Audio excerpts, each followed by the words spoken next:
One of the most advanced artificial intelligence models still in development may be able to break into hardened, secured computer systems entirely on its own, with no person guiding it at any step. That is not a warning from some outside critic or a rival company. It is the conclusion the model's own maker reached in its own internal safety tests. And so, this past Friday, the company hit pause on part of the work. The concern is very specific. Those evaluations found the model could independently identify and carry out cyber attacks against protected, real-world systems, the kind of capability that crosses a threshold the company had already promised to treat as critical.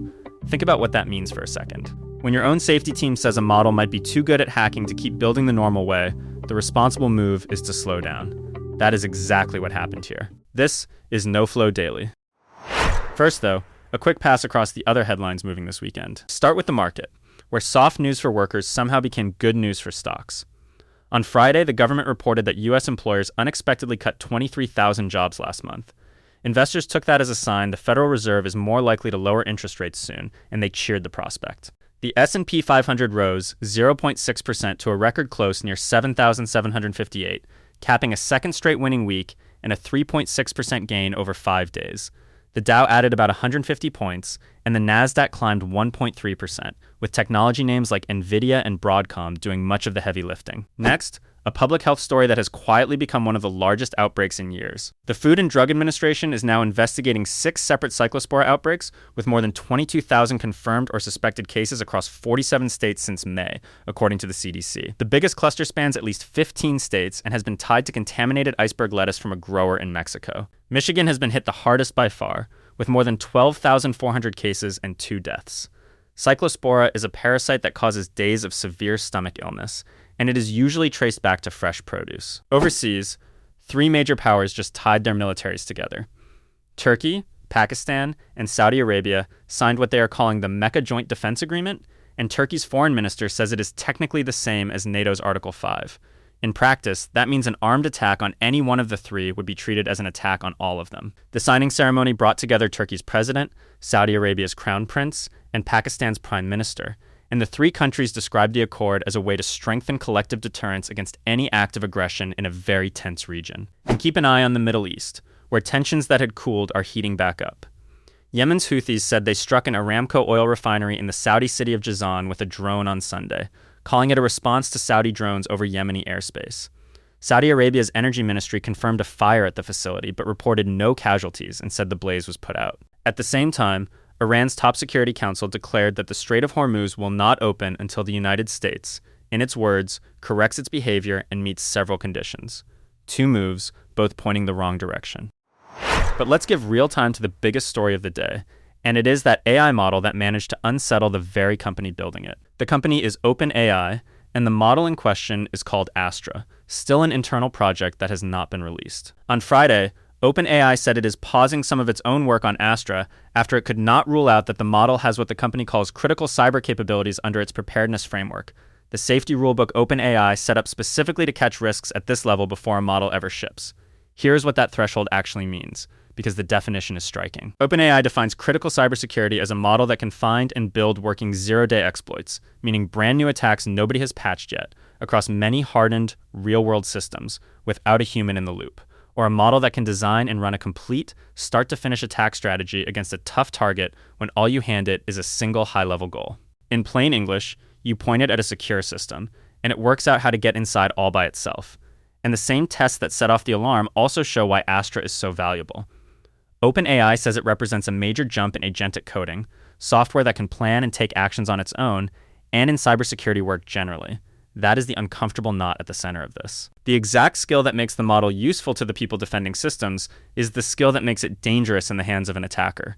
So OpenAI is not throwing Astra away. Instead, it is wrapping the model in much tighter controls. That includes isolated testing environments with restricted network and tool access, sandboxed execution so the model cannot reach out to the open internet, and constant monitoring for risky actions and any sign the system is drifting away from its instructions.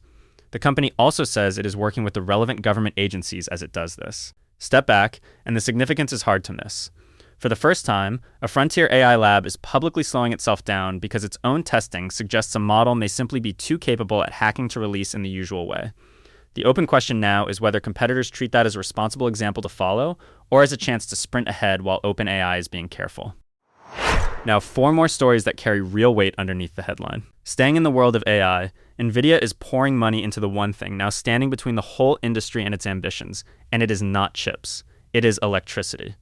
According to a report from The Information, the chipmaker will invest up to $3 billion in Lancium, a power infrastructure developer backed by Blackstone. Nvidia starts with $2 billion for a 20% stake, and it could put in another billion if Lancium hits certain milestones, like actually getting its sites connected to the power grid. What makes this more than a routine investment is where Lancium sits. Its 1,000-acre campus in Abilene, Texas is the first operational site for Stargate, the enormous AI infrastructure venture involving SoftBank, OpenAI, and Oracle. The deal reportedly values Lancium at around $10 billion, and the company is said to be weighing a public offering as soon as 2027. The takeaway is blunt.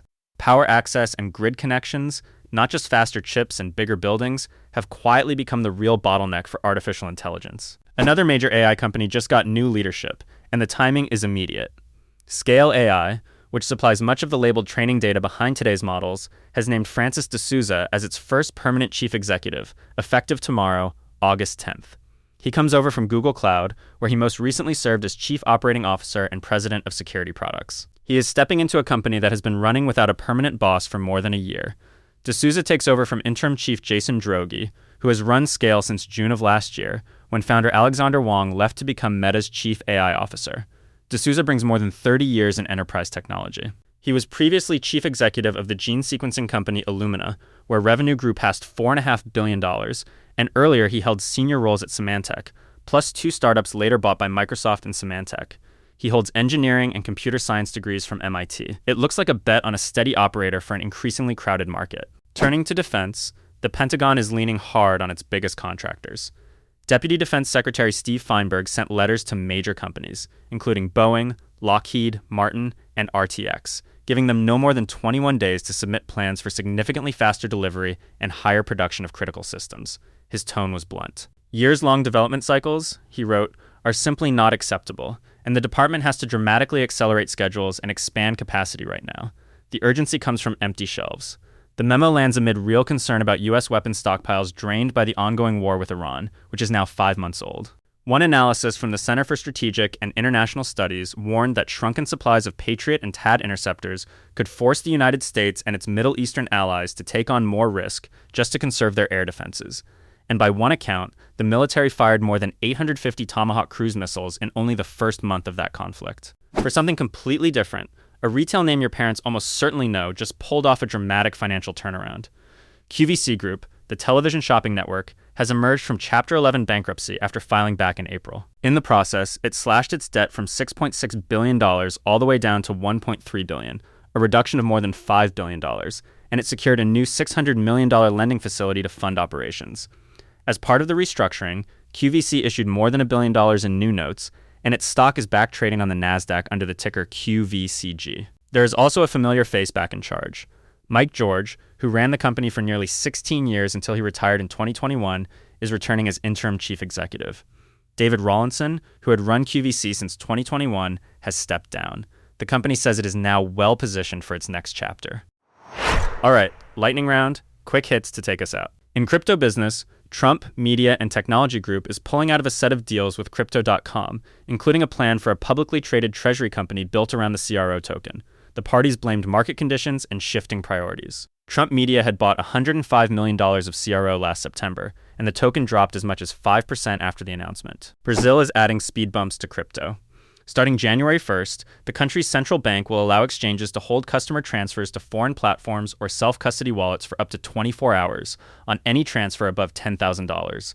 The idea is anti-fraud, giving risk teams time to freeze money moved by scammers before victims can recover it. Google's next phones arrive Wednesday. Reports say the Pixel 11 lineup will start at 256 gigabytes of storage across all 3 models, double last year's base, and Google has confirmed higher prices for US buyers. The launch event in New York will be hosted by comedian Trevor Noah, with appearances from the likes of Stephen Curry. In Washington, President Trump announced more than $180 million in grants to train workers for the mining industry, anchored by a $100 million Department of Energy program for scholarships and workforce development. The stated goal is to boost U.S. production of critical minerals amid worries about China's grip on that market. Now, something to actually look forward to. On Wednesday, a total solar eclipse will sweep across Greenland, Iceland, Russia, and Spain, with about 2 minutes of total darkness, while much of the United States, from Alaska to Washington, D.C., sees a partial eclipse. It also lines up with the peak of the Perseid meteor shower, making it a banner day for anyone who loves the night sky. For a lighter beat, Ted Lasso is back. Season 4 premiered on Apple TV this past week after a 3-year break, and it is already the service's #1 show. This time, Ted gets pulled out of a grocery store job in Kansas City to coach AFC Richmond's brand new women's team. The relentless optimism, it seems, survived the layoff. And one for the gamers. Rockstar Games says Grand Theft Auto 6, an extended look, will premiere on Netflix on Thursday, August 27th at 3 p.m. Eastern, then hit the official YouTube channel 6 hours later.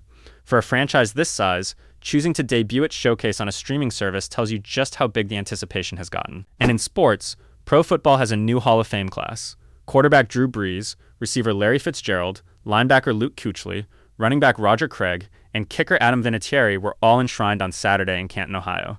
5 careers and a mountain of records between them, now cast in bronze. That is the day. An AI lab hit the brakes on its own model after its tests suggested the thing could break into hardened systems by itself. Nvidia poured billions into electricity because power, not chips, is now the real constraint on AI.